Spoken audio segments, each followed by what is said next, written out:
Greetings all, my name is Dominic and today you're tuning in to the Comic Book Report, where we review comic books and graphic novels so you can get an idea of what to read. And today we're doing another list video, this time taking a look at 10 great DC comics for new readers. I just recently released the same video concept but for Marvel Comics, so I knew this couldn't be far behind. But before we dive into the world of DC Comics, if you're interested in picking up your own comic collected editions, I encourage you to check out our channel sponsor, OrganicPriceBooks.com. You can use my code, TheComicBookReport, at checkout to receive $2 off of your order. Please note if you use my affiliate code or link to make a purchase, I will earn a small commission, but it's a great way to support the channel. Thank you for considering. Now let's get started with today's list. First on our list today, The Flash by Geoff Johns, Book 1. I had to go with this title because for me, this is so far my favorite run on DC's The Flash. In my mind, Geoff Johns is one of the premier powerhouse writers in the entire comic book industry. He definitely graces this list a few times, which you will see, but I think his run on The Flash is really something special. His tenure on The Flash really covers mostly Wally West's Flash with a little bit of Barry Allen. I think what makes this run such a standout for me personally is the way that Geoff Johns deftly handles the villains in Flash's life. He brings back so many of the iconic, classic rogues gallery of villains for the Flash, and he really humanizes them in a way I have never seen before or since in a Flash writer. Throughout his run, there's like whole issues or two that are devoted to each of these different rogues characters for the most part, and we really get to see a lot of their inner workings, their motivations, their struggles, and I really just think it adds this layer of nuance and depth to this universe. And frankly, it just keeps me glued to these pages. I'm so eager to see how the Flash interacts with these characters, and that's something we see even within this first volume, just his really amazing handling of these characters. Of course, he's also wonderful at personifying Wally West and his supporting cast of characters and allies. I think the story arcs are all really great. Book 1 definitely has a bit of variety as far as the artistic talent on the book, but I thought it was all really strong stuff. Just so you're aware, this book is book 1 of 6 for the entire Geoff Johns Flash run. You can also get it across 3 Omnibus oversized hardcovers. They also have smaller out-of-print trade paperbacks and, of course, the single issues in digital. Next on our list of great DC comics for new readers, of course, Geoff Johns' Green Lantern. We're looking at book 1 of these paperbacks. Unfortunately, they haven't completed all of Geoff Johns' runs in these paperbacks like they have with his Flash run, but you can find his whole run across different hardcovers or other style paperbacks. They are also broken up across 3 oversized omnibus editions as well, similar to what you saw with the Flash, but this run to me is an iconic Geoff Johns run. In fact, I would argue that this is one of Geoff Johns' magnum opuses. In fact, it's my favorite comic book run this creator has ever done that I've had the pleasure of reading.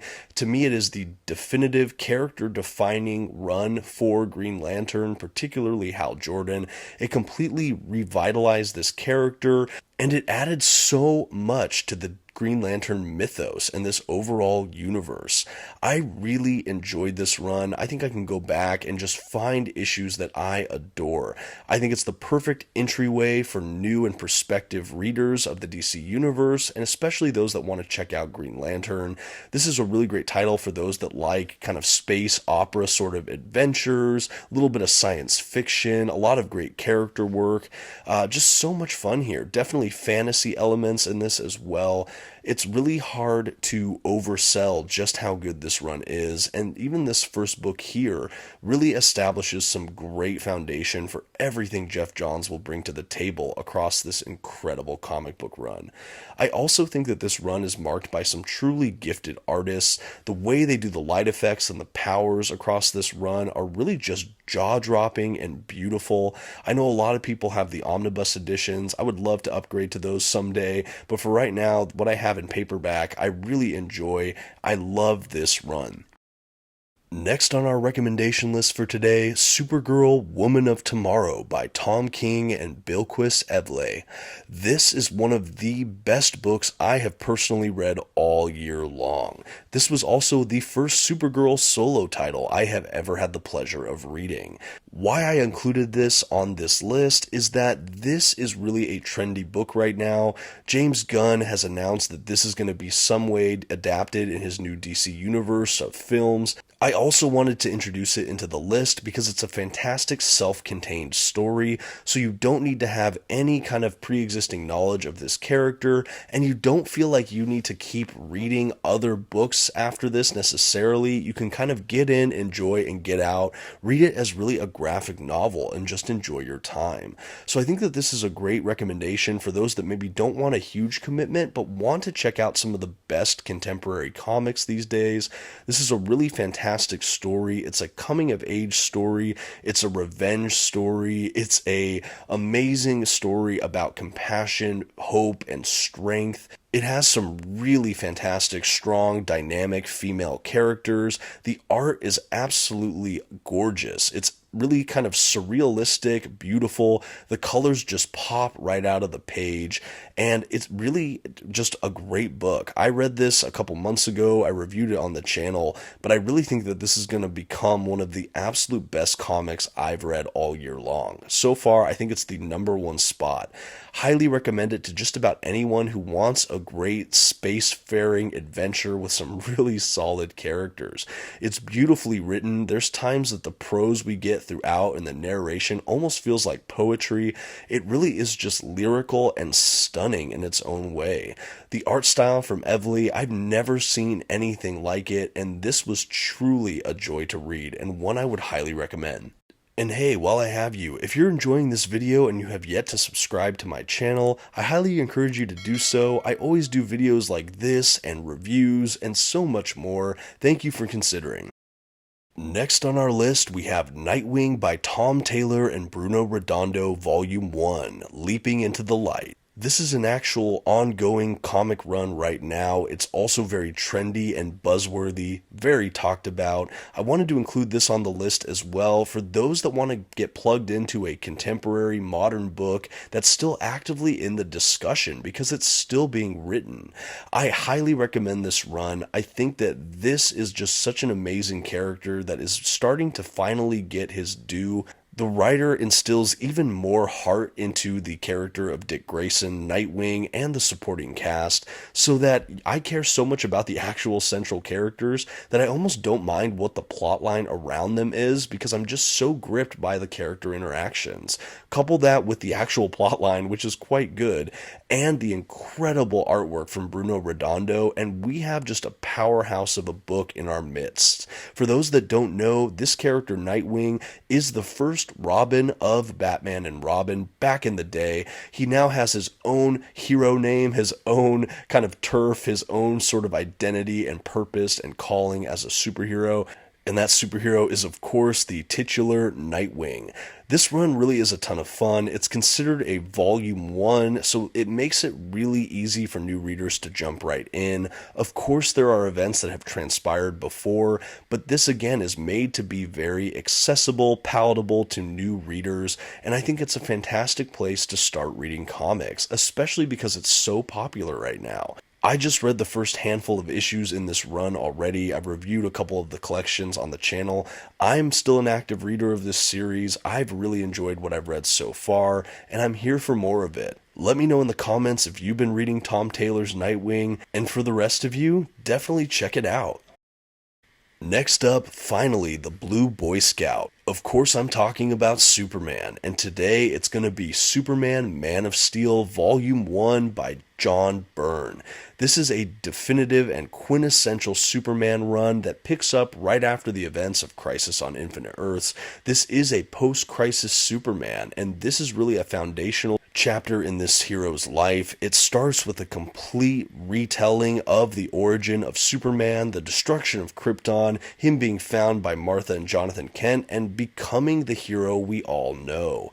I think that even though these comics are in many ways considered dated now themselves, this is still a more modern feeling origin for this character. I think that there's something so classic and Americana about these issues that they're ones that I hope are always spoken about when talking about Superman. The art is just stunning, and it's before you have a lot of the digitalization of the artwork, so it has a more classic style. I really just love some of the adventures we have in this collection here, including those first few issues that are the Man of Steel miniseries before we spin out into the ongoing Superman titles of the time. But everything here collected is just pure Superman goodness. We get introduced to a lot of his primary cast, including his parents, the incredible Lois Lane, Jimmy Olsen, Lex Luthor, and more. I love seeing them introduce some of the villains, and I like just seeing Superman save the day. The collections of stories here are really, at their core, a good versus evil story. They're just really great reading. I don't know how to describe it other than this is a classic comic book reading experience. These issues are really beloved by Superman fans and just comic book fans alike, and for good reason. Right now, you can still find a lot of these John Byrne Superman hardcovers in print, and I highly recommend trying to get them while they are. This is a definitive Superman. Next up, Aquaman by Geoff Johns, Volume 1, The Trench. This was a fantastic surprise when this first hit the stands all those years ago. This is part of DC's New 52 era, which was kind of a soft retcon relaunch of a lot of their popular titles, characters, things like that. In many cases, we would get kind of newer, more modern versions of our heroes, but they were designed to all be really accessible to a brand new generation of readership. And I think that's certainly true with this Aquaman title. The art throughout it is gorgeous, and I think the overall plotline is really, really fun. This story actually has a bit of a horror twist to it, so for those looking to have kind of an edge to their mainstream superhero comics, you can do a lot worse than Aquaman the Trench.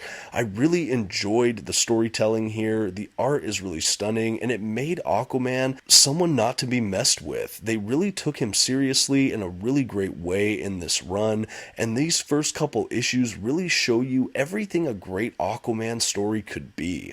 The art, like I said, is really gorgeous. Seeing a lot of those underwater landscapes and areas and creatures, it was really just a blast. And having these creatures that come out of the trench, like I said, there are horror aspects to it, kind of monster creature feature feelings, and every time I read this run, I always get really excited just revisiting it. I do like that it's an easy on-ramp for brand new or prospective readers. Again, you don't need to know anything about this character to just pick this book up and enjoy. The other novelty about Geoff Johns' run on this series is that it doesn't go on for all that long, so you have a minimal commitment to finish out his entire run. I think there might be maybe 5 volumes this size that comprise his run, if I'm not mistaken. There's also an omnibus that collects all of Geoff Johns' Aquaman. But again, a really great start for new readers. Next on our recommendation list for today, one of my personal favorites, Batman the Court of Owls by Scott Snyder and Greg Capullo. This is again part of DC's New 52, which was an era that really, again, made itself accessible to brand new readers. This story also has a bit of a horror tinge to it, and I really liked that. There's some psychological thriller aspects to this story arc. Basically, Batman finds himself in the crosshairs of a clandestine and ancient organization known as the Court of Owls, who operate from the shadows within Gotham City. This whole book also just plays with Batman's head and us, the readers, along with it. I love the art style in this book. It absolutely serves the storyline, and it's just done with so much style and flair. For my money, this is one of the best examples of a modern Batman classic. The story was first written a little over a decade ago now already, but it really is already standing up against the test of time. You can find this story in many different ways, including the standard size hardcover here, a paperback, other oversized hardcover editions, digital, single issues, and so on and so on. I again think that this is one of my favorite interpretations of modern Batman, and it's hard to really say why. I think within its pages we again have some gorgeous art, and we have a Batman who is first and foremost kind of a detective that's knocked on his butt trying to figure out this grander mystery and scheme at play that has eluded him. It also introduces a lot of fascinating characters, including the titular Court of Owls. Really just some good stuff. This is a storyline that's really stood with me over the years, and one I always gleefully revisit, maybe once a year or so. I reviewed this on my channel as actually my first video because I just love this story so much. So if you're trying to get into DC Comics, or somehow you just haven't read this yet, highly recommend Batman: The Court of Owls by Scott Snyder and Greg Capullo. Next up, Justice League Origin by Geoff Johns and Jim Lee. So this is also part of the New 52 era of DC Comics. I think that in general that era is given some kind of polarizing reviews, but for me, I'm a huge fan, as this list probably makes abundantly clear. I think they did such a good job overall at making it just very, very easy for new readers to dive into new titles. This Justice League is obviously a big ensemble team book that really shows off a lot of the central heroes in the DC universe. So for those wanting to jump into DC Comics, this is such a great place to get introduced to a lot of key players, including characters, of course, like Batman, Superman, Wonder Woman, The Flash, Green Lantern, Aquaman, and in this lineup, of course, Cyborg. He's really known to be part of the Teen Titans, but during the New 52, he was considered a foundational Justice League member in his own right. I really like this story arc. I really think it was just such a fun primer into this world. It gave you a good idea of who these characters are within this continuity, and I think that the art has never looked better. Jim Lee is personally one of my all-time, if not my absolute favorite comic book artists in the industry, and this is some of my favorite pencil work we've ever gotten from him. I think this and his work with Batman Hush are my high bar for this incredible artist. So to see it in this book, it's just jaw-droppingly beautiful. This is also more of an easy read. It's not super narratively dense, which I think also makes it very accessible to a broader range of readers. I also think that this book just did a great job at balancing this whole team. It was really an origin of how this whole group came together, and I believe it was handled really well. I think it's just such a beautiful book as well. Like I said, the art makes it an absolute standout, and Geoff Johns really knew what he was doing. I think it's a great book to still revisit, and it's certainly one I'd recommend to new readers who want to understand this team and this cast of characters by reading one single book. Next on our list, something a little different, Harleen by Stjepan Sejic. This book is an oversized format that looks more like a square than a rectangle. It's really an art book first, and I have to say this was one of my favorite reads from a few years ago. This book was published as part of DC's Black Label and really serves as kind of an origin to the character of Harley Quinn. This book is really more of a psychological drama, love story thriller that follows Dr. Harleen Quinzel as she first goes to Arkham Asylum to kind of attend to the Joker before she ends up getting basically seduced into that whole world and sort of fractures her personality into becoming the infamous Harley Quinn. I wanted to include this book because I think that this is again a great example of a standalone graphic novel that you could read without any background, and it can really stand up for itself as a one and done fantastic read. I also think that Harley Quinn is such a recognizable pop culture figure these days that I figured it could be a good idea to recommend a Harley Quinn book in a Where to Start DC Comics list like this. I also think, as a fan of psychological thrillers and psychological dramas in fiction, this is one of my favorite ways that has been played out in the comic book medium, period. It is a beautifully illustrated and written book that really goes into the psyche of this really complex character.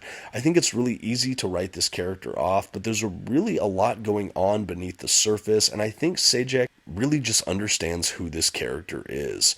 This story also really highlights in the spotlight, of course, Harleen as well as the Joker, but there are a lot of other secondary characters throughout its pages that are really fun Easter eggs for the rest of the Batman mythos. I won't spoil too much in this video, but I think that a long-time reader and a new reader alike would enjoy this book. If you're interested in learning more about Harleen, I did do a full review on my channel some months ago, but I had to recommend it in this video here. Let me know in the comments if you've read it. And finally, Batman by Jeph Loeb and Tim Sale Omnibus. This collection is one of my favorite single volumes in my entire comic book collection. This book contains Batman Haunted Night, Batman The Long Halloween, its sequel, Batman Dark Victory, and Catwoman When in Rome, along with a couple other little extras. This oversized hardcover is just a beautiful book to behold. It showcases artwork from the late great Tim Sale, as I mentioned earlier. He has such a refreshing and unique style, especially when he depicts Batman, that is just amazing. The stories in this are also some of the most quintessential classic Batman books that I have had the pleasure of reading, particularly The Long Halloween and its sequel Dark Victory. Those books both kind of concern themselves with a kind of ongoing mystery, kind of a murder mystery, really. And we get to see Batman play not only detective, but hero, as he really goes around fighting off some of his most notable villains, makes his way through Gotham City, and tries to find a killer.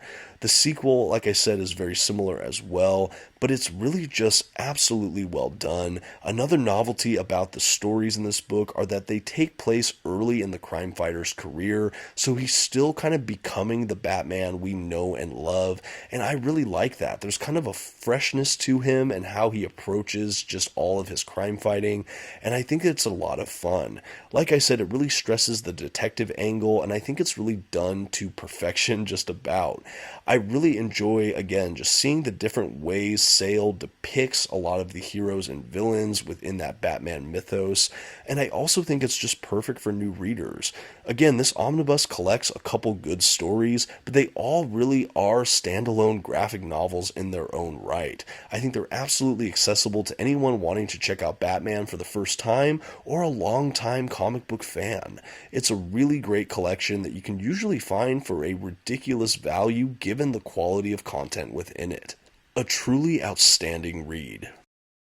And that's really going to be our list for 10 great DC Comics for new readers. This was a ton of fun to make. Like I said, I just made one for Marvel Comics not too long ago, but in general, I'm really enjoying providing lists for you guys.